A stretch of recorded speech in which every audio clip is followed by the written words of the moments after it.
ધોરણ 12 આંકડાશાસ્ત્રમાં તેનો ખૂબ જ અગત્યનો વિડીયો છે. આજે આપણે સ્વાધ્યાય 2.2 એનો ત્રીજો દાખલો જોવાના છે.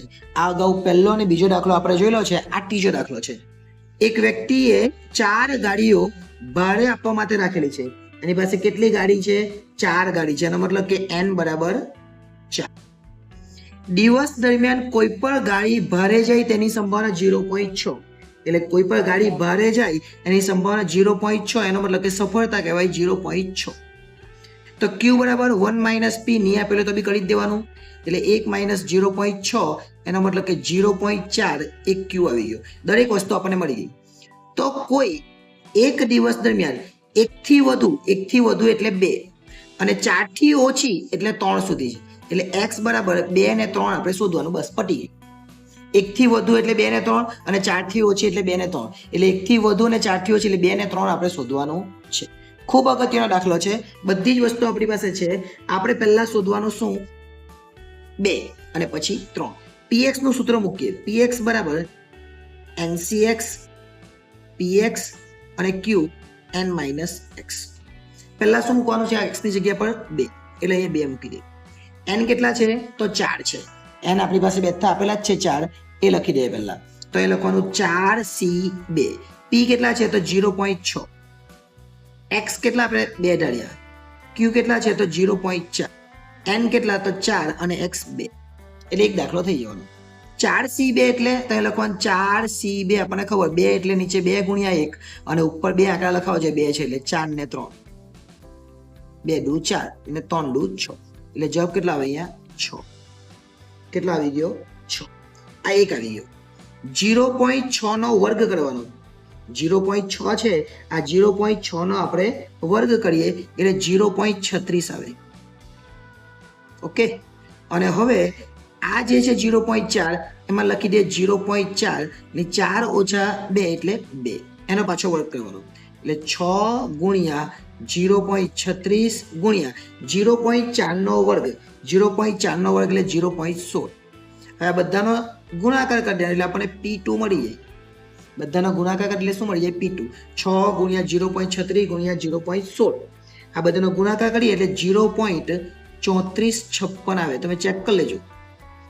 આ p2 આવ્યો. હવે આપણે તો 2 ને 2 ને 3 બી જોઈએ છે. તો હવે આપણે શોધવાનું p3. એટલે લખવાનું p3 બરાબર. હવે આ જે 4c2 લખેલા એની જગ્યાએ 4c3 લખવાના.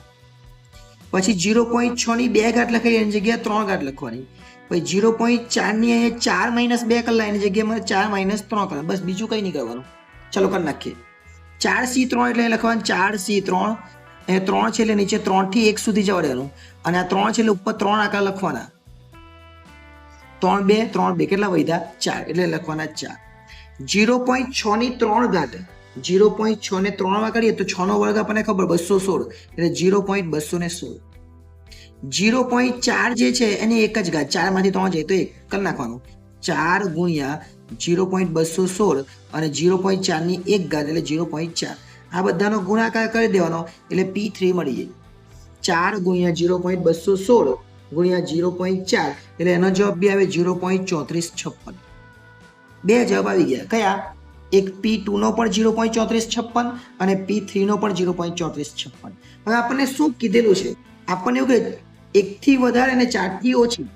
1 થી વધારે કોને કહેવાય અને 4 થી ઓછી કોને કહેવાય? એ વસ્તુ આપણને પૂછેલી હતી. એટલે તમે આવું બી લખી શકો છો. p અહીંયા 1 x પછી પાછું 4. એનો મતલબ કે p બરાબર કેટલા લખવાના છે? p બરાબર p પછી x ને લખવાનો. x બરાબર એટલે કેટલા શોધવાના છે? 2 અને 4. અથવા આવું બી લખી શકો. p x બરાબર 2 અને 3 અને પછી લખી દેવાનું p2 વત્તા p3. આનો અર્થ બી આ જ થયો 2 અને 3. p2 આપણે 0.3456 શોધ્યા. p3 પણ એટલો જ આવ્યો 0.3456. અને આ બંનેનો સરવાળો કરી દે એટલે આપણો જવાબ આવી જાય 0.6912. અને આ છેલ્લો જવાબ રહે. એટલે આપણને જે જવાબ પૂછેલો છે છેલ્લો જવાબ કયો? 0.6912. પણ કેવી રીતે આવ્યો એના માટેનો ફરીથી એકવાર કોન્સેપ્ટ જોવો હોય તો જોઈ લેજો કે n કેવી રીતના. તો n છે.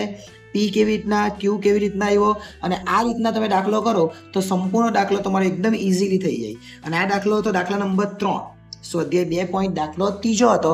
હવે નેક્સ્ટ ટાઈમ જે મળીશું ત્યારે ચોથો નંબર દાખલો અને 5મા નંબર દાખલો છે એ પણ જોઈશું. આભાર.